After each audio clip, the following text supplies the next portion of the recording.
Bueno, muy buenos días para todos. Buenos días. Estamos aquí empezando las clases de parte de los sistemas que tiene el vehículo o el motor. En específico, vamos a tratar el sistema de refrigeración del motor. En este tema vamos a analizar a profundidad, ¿cierto? ¿Qué componentes tiene el sistema? ¿Cómo funcionan? ¿Cuáles son las posibles causas? ¿Y qué soluciones le podemos dar a todas las eventualidades que se nos puedan presentar con ese sistema?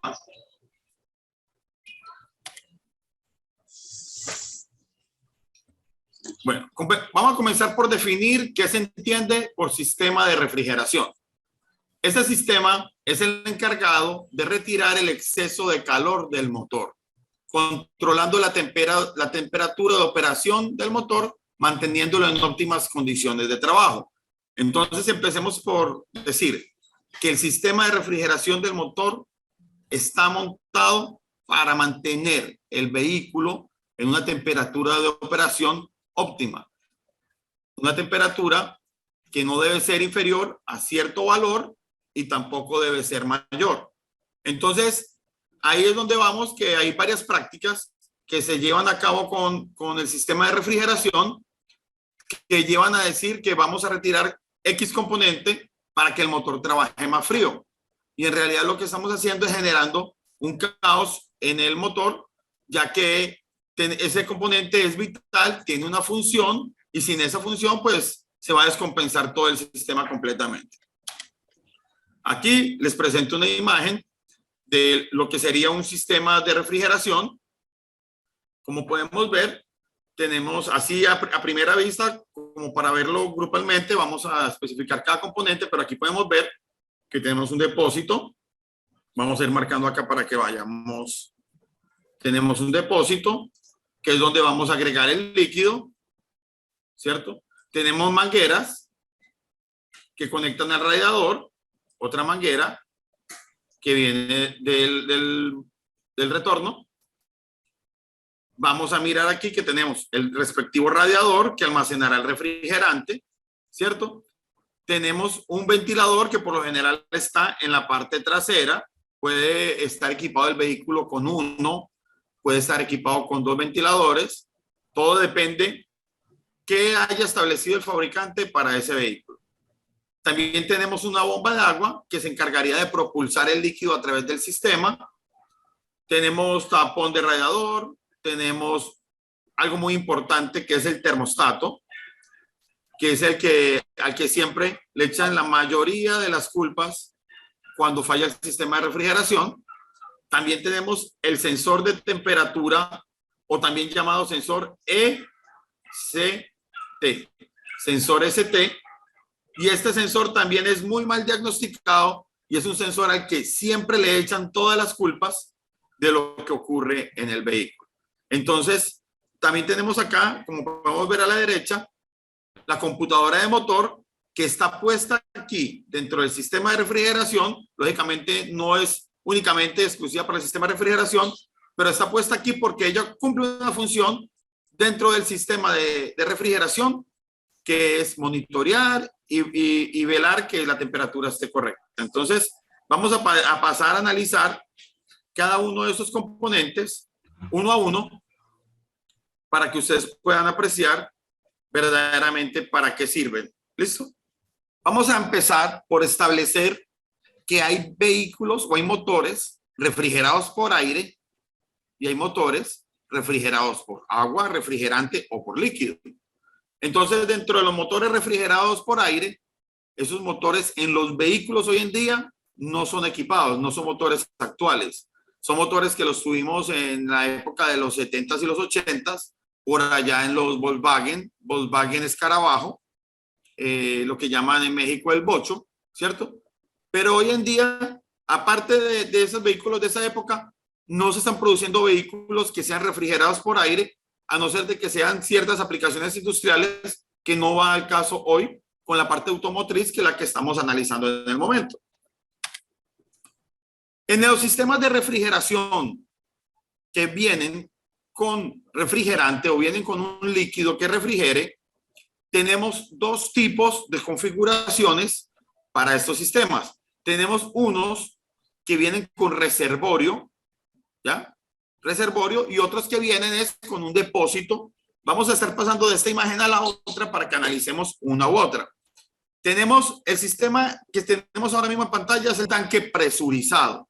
Aquí la particularidad que tenemos es que el tanque de este sistema está presurizado, mantiene la presión. Si yo quito la tapa, si yo quito esa tapa que tenemos acá y el vehículo está caliente, va a salir el líquido volando, nos vamos a quemar, ya vamos a tener un inconveniente. Entonces, digamos que este tanque es el del sistema y en este otro, como lo podemos ver aquí en pantalla, no tenemos un depósito presurizado. Miren que esa tapita se ve débil, se ve endeble. No hay una señal que diga que cuidado con abrir caliente. ¿Por qué? Porque si yo quito esta tapita del reservorio, no va a pasar absolutamente nada, porque no está presurizado este depósito. ¿Qué es lo que está presurizado ahí? El radiador o la tapa de radiador.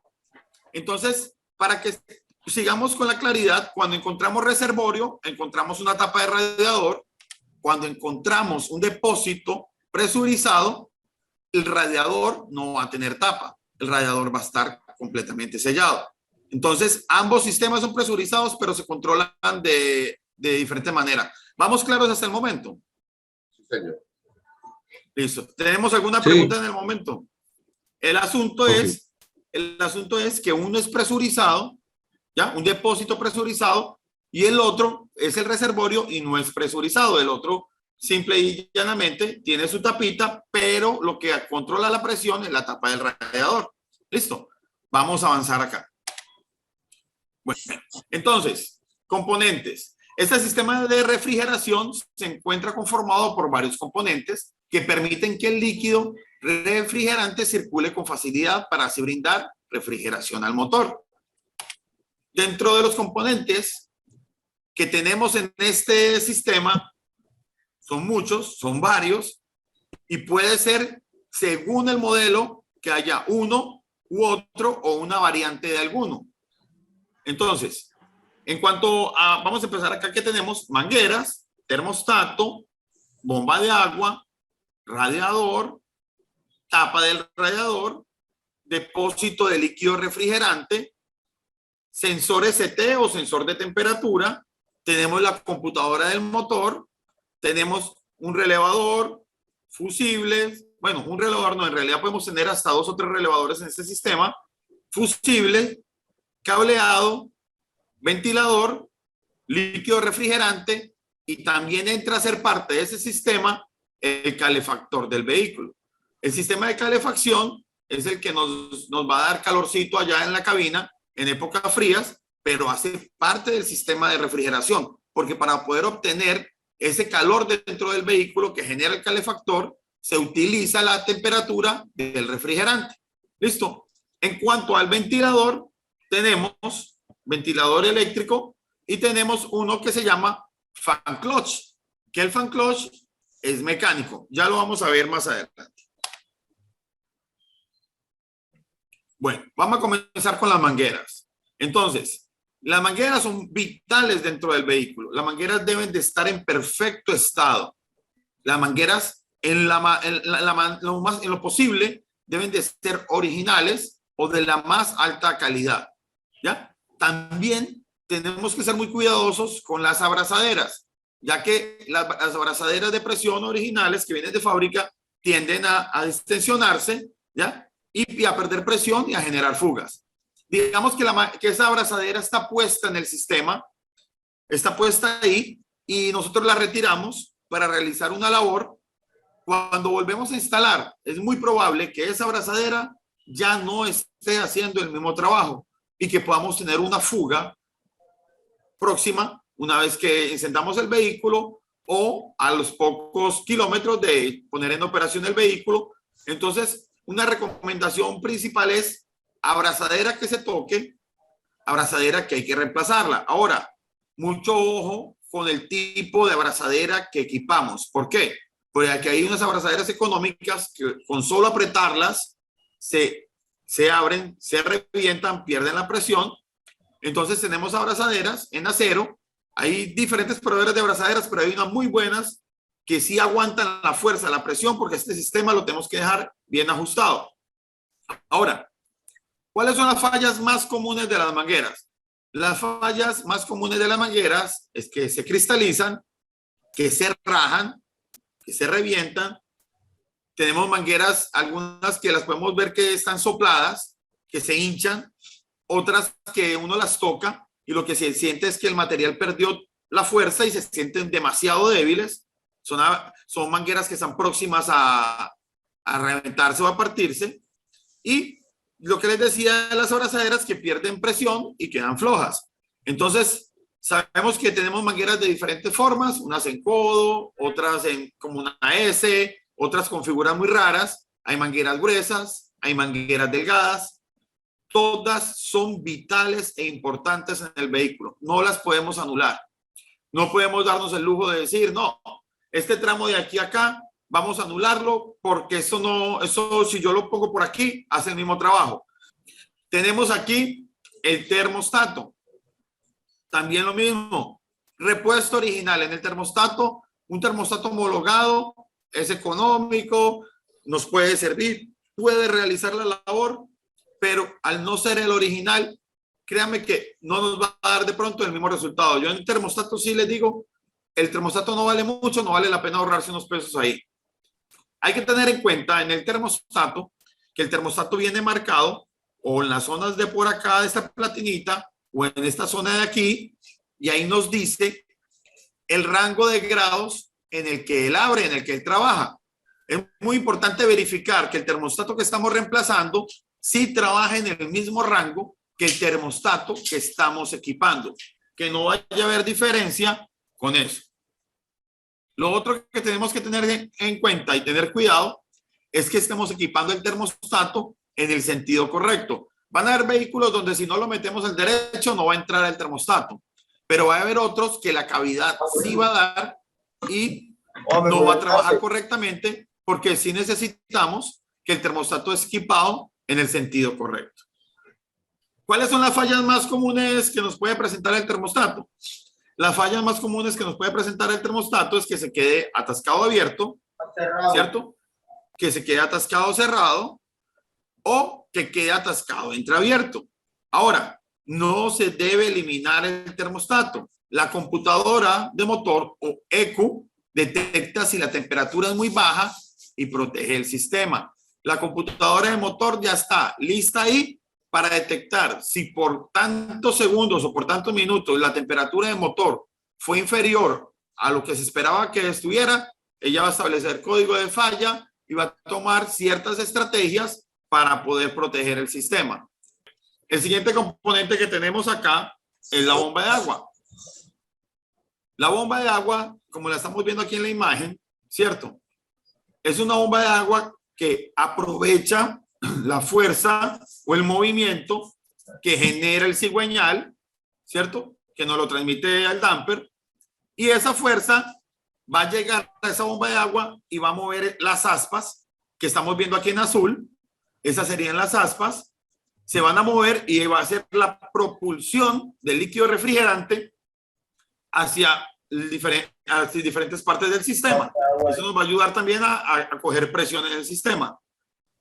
Algunas de las bombas de agua en ciertos vehículos son eléctricas. Caso de BMW, donde tenemos bombas de aguas eléctricas que ya no funcionan de esta manera mecánica. Igualmente, son bombas que generan su presión y lo interesante es que la bomba de agua eléctrica se puede monitorear en datos en vivo del escáner. Ahora, las fallas más comunes son aspas corroídas, aspas destruidas, ¿ya? Y el rotor o el eje que estaría aquí metido, como decir en esta parte, vamos a marcarlo aquí a continuación. Este cosito que vemos aquí llegaría como por esta zona, ¿cierto? Y el constante roce o movimiento va a generar que haya desajuste, que haya desgaste en esa parte interna y podríamos tener una fuga de refrigerante que nos empiece a gotear o a marcar por la parte de más o menos esta parte de aquí afuera de la bomba de agua y nos indicaría que esta bomba debería ser reemplazada. ¿Listo? Radiador. Bueno, comúnmente el radiador es en aluminio. Tenemos dos tipos de radiadores, como veíamos al comienzo, radiador con tapa y radiador sin tapa. Ya sabemos que el radiador con tapa hace parte del sistema, el que tiene tapa del sistema con reservorio, que es el tanquecito que no viene presurizado, y el sistema sin tapa de radiador hace parte del sistema del depósito de refrigerante que viene con tapa a presión. ¿Listo? Entonces, esa sería la particularidad. Ahora, tenemos un depósito plástico. Tenemos uno o dos depósitos plásticos en los radiadores. Por lo general, van ubicados a sus costados, ¿cierto? Son de plástico, o sea que con un golpe, con un accidente, con un impacto, se pueden llegar a partir, ¿ya? Se pueden llegar a rajar y a generarnos fugas. ¿Cuáles son las otras fallas comunes que tenemos en el radiador? Bueno, el panal perforado por corrosión o por un golpe. El panal, les voy a indicar aquí una cosa del panal, anotar eso. El panal, digamos que nosotros tenemos aquí una tubería que recorre el panal, ¿cierto? Esa tubería que recorre el panal, digamos que es por el viento que pega hacia él, es que hace la refrigeración, ¿ya? O sea, se refrigera el líquido a lo largo de él un poco, baja la temperatura y después no lo va a pasar a la siguiente zona. Exactamente. Entonces, si este panal en alguno de los lugares lo tenemos roto, por acá o por acá, o una pequeña perforación, nos va a hacer perder presión y nos va a generar problemas con el sistema. La temperatura. ¿Qué más tenemos por acá? Bueno, que se obstruya por corrosión.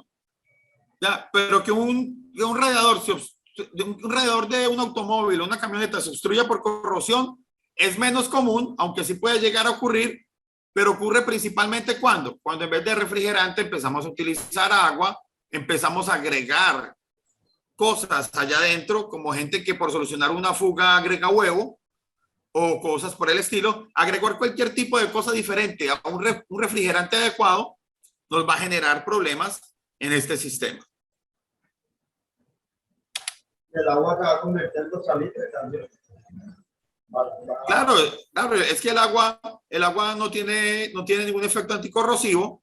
Entonces el agua empieza a oxidarse allá adentro, empieza a generar, pero mira que yo he visto vehículos que llevan 3, 4, hasta 5 años utilizando agua y no han desarrollado corrosión alta o de tal manera que pueda generar una obstrucción en el radiador, ¿ya?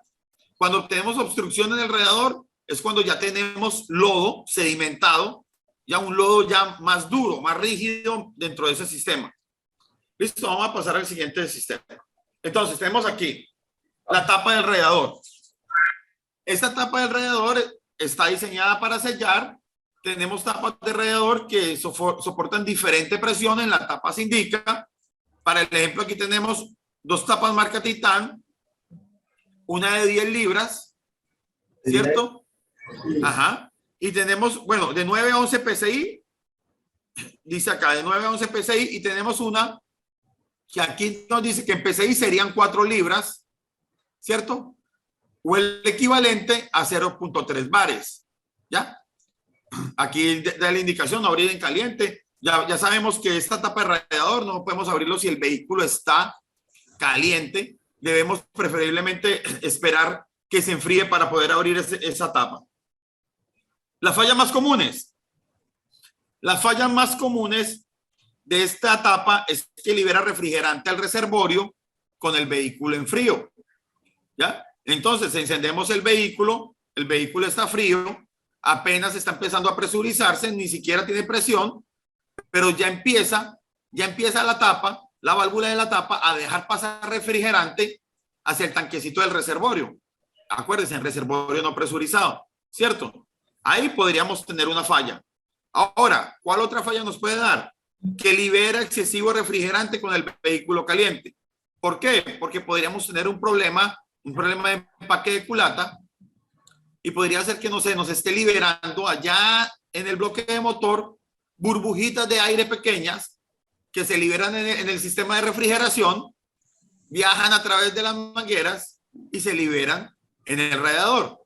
Esa burbuja sube, llega a la tapa, ¿ya? Y como hay algo de presión, como ya hay presión, busque ese aire salida, ¿por dónde? Por la válvula de alivio. Entonces, digamos que tendríamos problema con la tapa y tendríamos un problema de sobrepresión. Bueno, aquí tenemos el depósito de refrigerante. Acuérdense que al comienzo les decía que había uno que era presurizado, mírenlo aquí en la imagen de arriba, ¿cierto? Que la tapa hace la misma tarea que la tapa del radiador, solo que este sistema que tiene depósito con tapa presurizada no lleva tapa en el radiador, simplemente la lleva acá, está equipado. Hay vehículos ahora muy modernos, ¿cierto? Que es el vehículos, por ejemplo, como la Tracker, como el Sonic, como la Tracker, como el Sonic, como algunos Ford, que traen el tanque presurizado, pero con una particularidad. Por acá, por las zonas del cuerpo, traen como una especie de valvulita, ¿ya? Que cuando el sistema se pasa de presión, lo que hace es que ya no hace lo que hacía antiguamente, que era volar la tapa y generar el caos, sino que la sobrepresión se libera por la valvulita y digamos que sería una válvula de alivio para ese sistema. Bueno, vamos a pasar acá con esto. El de abajo, miren que el de abajo es un sistema no presurizado, bueno, un sistema con reservorio no presurizado. Miren que esa tapita es más débil, más endeble. El tarrito no, yo quito esa tapa del de abajo y no va a pasar absolutamente nada. Ese pote no lleva absolutamente nada de presión. Y es muy común en los sistemas que tienen reservorio que el cliente cometa el siguiente error. Ojo, llega con el vehículo con el reservorio en la línea max, a full. Pero una vez que usted abre el radiador está vacío. Y ese vehículo se va a recalentar. ¿Ya? Es más, me tocó reparar el motor de un Nissan March porque aparte de que tenían esa condición, le dieron duro hasta que el motor se apagó y no les prendió más. ¿Listo? Entonces, quedamos claros. Este sistema de la foto de abajo es un sistema no presurizado en el reservorio, pero sí tiene presión en el radiador. El refrigerante, principalmente debemos monitorear el nivel en el radiador. Ahora, en el sistema de arriba, debemos de monitorear que la presión esté en el tanque presurizado. O sea, que el nivel lo veamos en el tanque presurizado. ¿Listo? Ahora, ¿cuáles son las fallas más comunes? Bueno, escape de refrigerante por las mangueras, conexiones o picos que conectan al tarro. La tapa que esté en mal estado.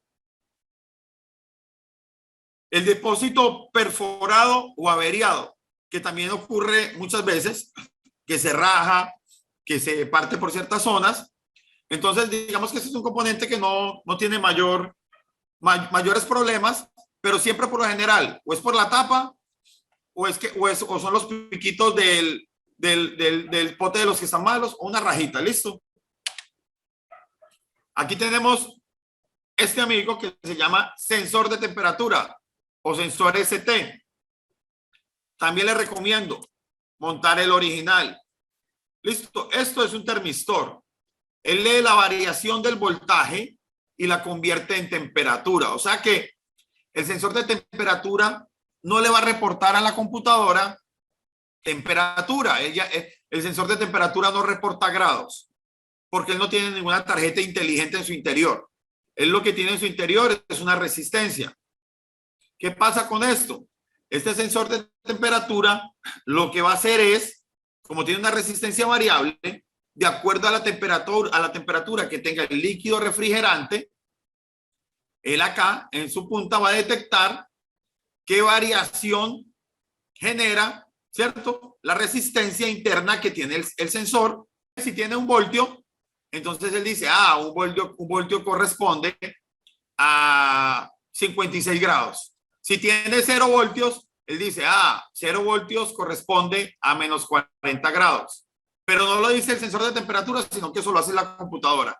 Si el sensor de temperatura reporta 5 voltios, entonces la computadora va a saber que está en la temperatura más alta por allá, por encima, ¿cierto? Entonces, ¿cuál es la idea con el sensor de temperatura? Saber que él simplemente manda un voltaje a la computadora y es la computadora quien lo convierte en temperatura para mostrarlo a nosotros. ¿Listo? Ahora, ¿cuáles son las fallas más comunes del sensor de temperatura? Bueno, la falla más común que le podemos atribuir al sensor de temperatura es esta: motor frío. Pero que estando el motor frío, el indicador del tablero, ¿cierto? O sea, allá en el IPC, en el Instrument Panel Cluster, que es el tablero, nos muestre la temperatura así, como está aquí en el dibujo, al máximo, que uno dice, uy, se recalentó el vehículo, pero usted se baja, va y toca ya el motor y el motor está visiblemente frío. Ahí tenemos un problema en el sensor de temperatura. Cuando tenemos en el indicador temperatura alta y tenemos en el motor baja temperatura, o sea que el motor esté frío. ¿Cuándo más? Bueno, cuando el conector está desconectado, cuando el cableado que lleva la señal, que lleva el voltaje hacia el sensor, está desconectado, está averiado, ¿ya? Y lo otro es que este sensor no se daña normalmente. Ese sensor es mal diagnosticado. Ese es un sensor que cuando un vehículo está recalentado y ya le han hecho varias cosas y no obtienen solución, dicen que hay que cambiar el sensor de temperatura. Hay otros más osados que de entrada solicitan cambiar sensor de temperatura. La pregunta es, ¿por qué cambiar algo que no sabemos si está realizando la labor o no está realizando la labor? ¿Cómo nosotros vamos a saber si el sensor de temperatura está realizando la labor? Para esto sí necesito que participen. ¿Cómo sabemos si el sensor de temperatura está realizando la labor? O una pistolita de temperatura. ¿Con qué, amigo? Para mí sería con una pistola de temperatura para ver en cuánta temperatura está el motor. Con eso yo puedo analizar si sí me lo está prendiendo con el tiempo adecuado que dice la pera o que dice el sensor de temperatura. Bueno, mire, el sensor de temperatura nosotros lo vamos a diagnosticar con el escáner. Simple y llanamente con el escáner. ¿Cómo vamos a analizar este sensor de temperatura? En el curso de escáner lo vamos a ver. Sin embargo, aquí les voy a adelantar algo. Nos vamos a ir. Yo aquí no tengo el escáner. ¿Qué pasa con una pistola de temperatura? Yo le pongo la pistola de temperatura al vehículo con un láser y él me marca acá cuánto de temperatura. Está a 90 grados y no me ha prendido el ventilador. Entonces hay algo que le está molestando. Puede ser el sensor que no me está prendiendo a esa cierta temperatura. Ok. Y entonces la pistola de temperatura, ¿cómo nos serviría? En un caso donde digamos esté mostrando la temperatura incorrecta el sensor a la computadora. ¿Cómo nos serviría esa pistola ahí, Carlos Wilson? Bueno, ahí es como saliendo yo del paso, porque yo la pongo, vamos a poner a las mangueras y yo me doy cuenta que está circulando el agua, pero en el momento, o desconectándolo, me marca enseguida si prende el ventilador. Bueno, mire una cosa, porque lo que estamos desarrollando son conocimientos técnicos hacia cómo diagnosticar este tipo de cosas. Entonces, el sensor de temperatura lo vamos a diagnosticar con el escáner. ¿Ya? Conectamos el escáner. Estamos aprendiendo la labor. En mi taller, todos los mecánicos, ojo, no le estoy mencionando los eléctricos, le estoy mencionando todos los mecánicos en mi taller saben manejar el escáner, saben reconocer datos en vivo, saben ver códigos de falla, saben analizar la información que presenta el escáner, lo saben conectar. ¿Listo? Entonces, vamos a pasar de esa etapa a la nueva etapa que estamos abordando. Ahora, en la etapa que yo les estoy diciendo, nosotros vamos a coger el escáner para diagnosticar si el sensor de temperatura está marcando la temperatura de manera correcta. Y segundo, vamos a poder saber si está trabajando el vehículo en la temperatura adecuada. Yo te estoy diciendo que nosotros vamos a diagnosticar con el escáner el sensor de temperatura y nosotros vamos a poder revisar primero que la temperatura sí se esté marcando en pantalla. ¿Qué quiero decir? Cuando el sensor de temperatura está desconectado, la temperatura en el escáner me va a marcar menos 40 grados. Entonces ya yo sé que o tengo el sensor malo o tengo un circuito abierto. ¿Ya? Número dos. Cuando yo desconecto, cuando yo tengo el sensor de temperatura conectado, ¿cierto? Yo puedo analizar con el escáner en qué rango de temperatura está trabajando el sistema. Si está comenzando, cuando yo prendo el vehículo, en cuánto comienza y yo monitoreo los ciclos de cuál es el máximo y el mínimo, cuando abre el termostato, cuando prende el motoventilador. Yo todo esto lo puedo monitorear desde el escáner. ¿Ya? Entonces, eso es lo que vamos a aprender a hacer nosotros con el escáner y vamos a aprender en este curso. Ahora, ¿qué les estoy diciendo yo? Hoy estamos conociendo el sensor de temperatura para los que no los conocían. Ya en la próxima clase de este mismo sistema vamos a analizar posibles causas, posibles causas de las fallas, ¿ya? Y vamos a ver casos de diagnóstico y toda la cuestión. Por lo pronto vamos a conocer esto, ¿listo? Entonces vamos a continuar con el tema. Mira, eso. Entonces, si el motor está en frío y tenemos en el tablero una temperatura elevada, eso nos puede estar indicando que tenemos un problema con el sensor de temperatura. El conector desconectado nos va a dar problemas con el sensor de temperatura, el cable averiado. Y ya les dije que es un sensor que no se daña normalmente. Créame que yo me divierto en mi taller recibiendo casos de gente que llega con sensores de temperatura, con IAC y con sensores de oxígeno, una cantidad de sensores que cambiaron. Les hago yo las pruebas a esos sensores y están buenos. Entonces no es que se dañe mucho, es que está mal diagnosticado, es que le echamos la culpa. Por ejemplo, no más ayer tenía un vehículo que no puedo decir ahora mismo el nombre, me lo reservo, ¿cierto? Pero tenía un vehículo que tenía un problema con el regulador de presión de combustible y el mecánico desmontó el sensor de presión de combustible, me lo entregó y me dijo, mire, aquí está el sensor malo, cámbielo. ¿Usted cree que es correcto yo asumir que el sensor es igual al regulador? No, el sensor está montado allá para leer la presión de ese sistema. ¿Ya? El regulador está equipado mecánicamente para ejercer esa regulación de presión. Entonces, es lo que yo le digo. Podemos diagnosticar mal estos tipos de componentes y cambiarlos inadecuadamente. Vamos a pasar aquí a la siguiente ficha. Tenemos como un componente del sistema de refrigeración la computadora de motor. Lógicamente, la computadora de motor tiene muchas más funciones y una gran escala de funciones porque controla todos los componentes del motor, pero en el caso específico del sistema de refrigeración, lee la temperatura, controla, ojo con esto, controla open loop y closed loop. En el curso de escáner vamos a analizar a fondo qué es open loop y qué es closed loop. Para que lo sepamos aquí, open loop es lazo abierto o circuito abierto y closed loop es lazo cerrado o circuito cerrado. Cuando esta condición de open loop o closed loop nos aparece en el escáner, nosotros vamos a poder identificar si el sistema está frío o si ya está haciendo el ciclo cerrado que nos deja obtener un menor consumo de combustible. Controla el ventilador de motor. Entonces miren que la computadora de motor nos va a leer la temperatura del sensor ST, nos va a controlar el ventilador del motor, o sea, va a mandar la señal para que se prenda y se apaga, ¿cierto?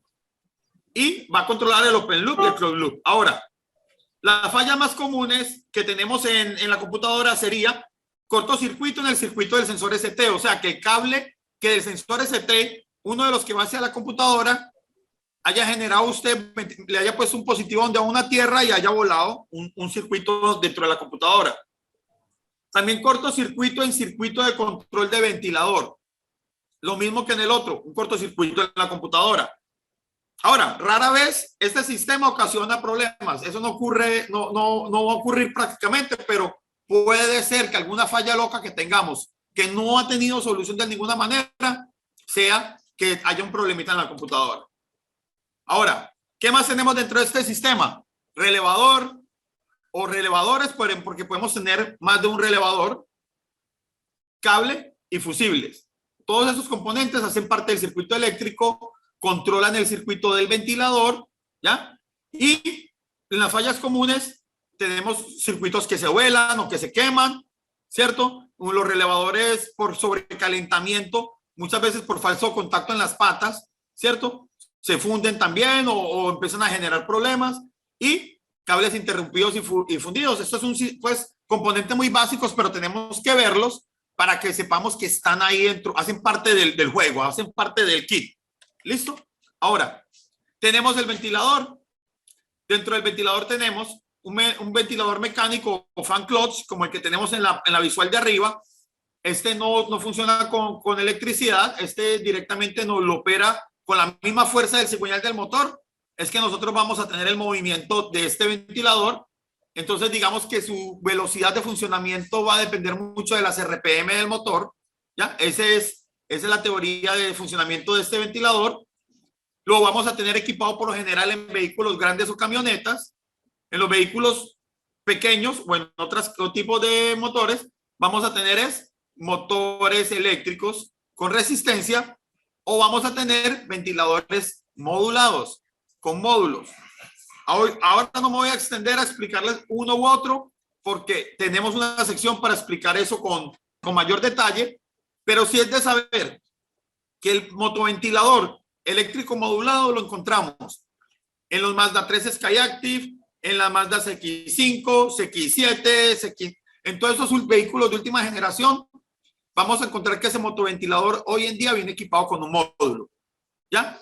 Entonces tenemos que saber dónde meter corriente, dónde medir, porque ya no estamos simplemente jugando con 12 voltios, sino que podríamos estar quemando una función en la computadora o en ese módulo, y lógicamente todo módulo hace que se eleve el precio del componente. Un motoventilador modulado puede estar alrededor de sus 700, 800 mil, 1 millón de pesos, mientras que un motoventilador sencillo, básico, lo consigue uno hasta en 150 mil, 100 mil pesos, 200 mil pesos, depende de lo que necesite. Las fallas más comunes de los motoventiladores: carbones desgastados, el rotor desbalanceado. Acuérdense lo que yo les mostraba ahorita. En el otro componente de la bomba de agua, este también tiene un rotor desbalanceado. Y lo otro es que no llega el positivo al motoventilador y por eso no prende, aunque hay un corto en la bobina interna, en el embobinado del motor, ¿ya? Y vamos a ver nosotros pruebas específicas de cómo vamos a diagnosticar un motoventilador, cómo vamos a saber si está bueno, ¿ya? Listo. Pero eso lo vamos a ver cuando veamos las etapas de diagnóstico. ¿Qué más tenemos acá? El líquido refrigerante que durante tanto tiempo hemos recomendado. No se recomienda trabajar con agua los motores. Eso es un error garrafal. Si los motores estuvieran diseñados para trabajar con agua, saldrían de concesionario de fábrica con agua, ¿ya? Se generan grandes problemas. Aquí podemos ver que la ventaja de usar refrigerantes es que tiene un alto punto de ebullición, o sea que hierve a una temperatura diferente a la del agua. El agua hierve a 100 grados, el refrigerante puede hervir un poco más arriba de los 120, 130 grados, ya que ya herviría pues en una zona donde haya un recalentamiento excesivo, ¿ya? Lo otro es que los refrigerantes tienen anticongelante, eso para climas muy fríos va a ser muy bueno para el sistema. Tienen anticorrosivo, entonces nos va a evitar que en el radiador se nos generen lodos, se nos generen todo ese problema de sedimentos.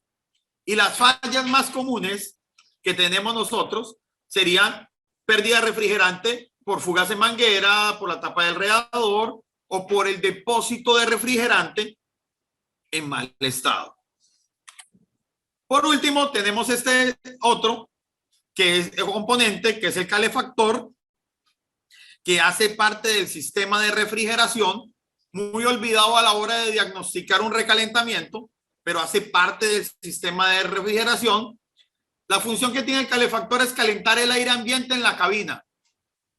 Cuando usted prende allá el aire acondicionado, pero está haciendo mucho frío, usted lo pasa a calefactor y tiene un calorcito muy sabroso, muy rico. ese calor se genera utilizando la temperatura del refrigerante y haciéndolo pasar a través de este mini radiadorcito que va metido dentro de la cabina, dentro del habitáculo, y también tiene los mismos problemas del radiador normal. Tiene el problema de que se corroe, de que se tapona. Por lo general se corroe, se rompe y nos va a regar refrigerante dentro del piso, más que todo del lado del conductor. Ahí vamos a ver el refrigerante. ¿Listo? También la toma de conexión también suele partirse. Listo. Bueno, vamos a pasar acá a mostrar, vamos a hablar que vamos a ver en la próxima clase. En la próxima clase aprenderemos cómo funciona el sistema y cuáles son las posibles anomalías. ¿Qué anomalías vamos a encontrar nosotros en este sistema? Sin lugar a dudas, un sistema que está compuesto por muchos componentes y esto genera muchas variables. Entonces vamos a ver esto en la próxima clase, cómo funciona y cuáles son las posibles anomalías. Vamos a analizar las anomalías posibles que tengo estipuladas o contempladas. Son como 17 anomalías diferentes. Yo sé que son muchas más, pero son las que el tiempo nos daría como para estudiar. ¿Listo? Si tienen alguna pregunta, llegamos al momento de realizarla. Pueden abrir el micrófono. Te pregunto por el tiempo. Pregunte. No, pregunte usted, señor Robinson. Hey, salgámonos de la zona de confort. Salgámonos de la zona de confort. Yo lo que está muy acomodado al lado de Carlos Wilson. Carlos Wilson ya me ha preguntado 5 veces. Me gustaría una dudita, una pregunta de Robinson para ver qué me desea preguntar. Saliéndonos de esto, el tema de la temperatura también, me estaba preguntando sobre dónde llevaba el regulador de las presiones de combustible, que ahorita cuando estábamos hablando ahí, me estaba haciendo la pregunta. Ajá. Ya, porque bueno, depende del vehículo. Hay vehículos que llevan el regulador de presión metido dentro de la bomba del conjunto de combustible allá en el tanque, y hay otros que lo llevan montado en el riel de inyectores. Entonces, de acuerdo al modelo y al tipo de inyección, ya si es inyección directa, si es monopunto, si es multipunto, vamos a encontrar en diferentes lugares los componentes. Pero sí tiene que haber un regulador de presión de combustible. ¿Por qué? Porque la bomba en bruto en sí genera unas 100 libras de presión. Y yo no puedo meterle esas 100 libras directamente allá a la flauta de inyectores porque voy a generar problemas de sobrepresión y vamos a tener una condición de mezcla rica en el sistema. Entonces sí, tenemos ese regulador en los 2 lugares que le dije. Cuando está así, que tenga uno por ahí, te lo muestro. Exactamente. Sí. Es bueno para que vaya metiendo más en el cuento. Exactamente, sí, señor. ¿Alguna otra pregunta? Mateo, ¿alguna pregunta? Yo por lo menos preguntaría del calefactor, que no entendí muy bien su función. O sea, bueno, sí entendí que por ahí pasaba el refrigerante, pero hasta ahí. Bueno, vamos a retomar aquí el calefactor. Mire, la función del calefactor es calentar el aire ambiente en la cabina. Ya no es una función a nivel de motor, es una función de confort. O sea, el aire acondicionado usted lo puede poner a que tire frío, que es la zonita azul de la perilla del control. Pero cuando usted la gira hacia esa zonita roja, empieza a salir calor, en vez de frío, a salir calor por las rejillas del aire. ¿Ya? En ese momento que usted gira y empieza a salir calor, ese calor se está generando, ¿ya? Entonces, eso es lo que hace ese calefactor. Okay. ¿Cuáles son las fallas? Sí. Las fallas que tienen, que como es un sistema como el radiador que está presurizado, si alguna de esas tuberías del panel se rompen, pues nos va a dar el problema, ¿ya? Nos va a dar el problema de que vamos a perder refrigerante y lo vamos a perder dentro de la cabina, o sea, en nuestro habitáculo. Vamos a encontrar esa fuga en el piso, ¿ya? Y por eso encontramos el piso del carro mojado y no vamos a saber por qué. ¿Ve? ¿Por qué tengo esto mojado acá? Si estamos trabajando el carro con agua, quedamos locos porque no vamos a saber si es condensación del aire acondicionado o si es del calefactor.